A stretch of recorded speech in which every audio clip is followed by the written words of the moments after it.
Meanwhile, back here at home, red tide in the Gulf forcing a Sarasota fishing tournament to be postponed. The Snook Shindig fishing tournament was supposed to start tonight, but instead, scientists are hoping the red tide doesn't get worse. News Channel 8's John Rogers joins us now live in Sarasota. John, red tide is killing a lot of fish. It certainly is, Josh. Good evening to you. He's killing out the fish out there in the water. They're also finding dead fish on the beaches. Scientists are surprised at how persistent this red tide is, and it's got them worried. Captain Wayne Genther has been following the fish in the Gulf for 16 years. I have to be able to stay on top of the movements of the fish. Look at that beautiful fish, beautiful cobia. As a charter boat captain, his livelihood depends on finding that next big catch. But red tide can make his job difficult. But you can breathe it once in a while, you feel it.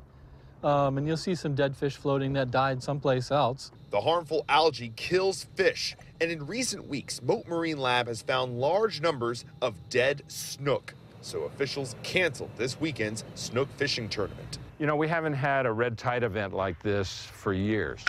Over the past few weeks, red tide has been detected offshore along Sarasota and Manatee counties. And they're seeing snook dead on the bottom.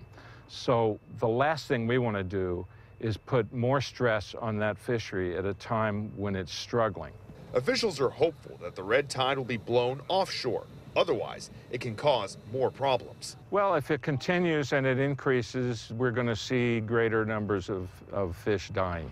And it impacts humans, too. Breathing in the red tide can lead to respiratory problems. It bothers me because I don't want to expose my clients or myself to dangerous toxins. Ultimately, Mote officials feel that protecting the fish population during this red tide threat is more important than holding a fishing tournament. Mote officials are hopeful that they can reschedule this fishing tournament for the spring. In the meantime, they're going to keep monitoring the snook population to make sure it's safe to hold it then. Josh?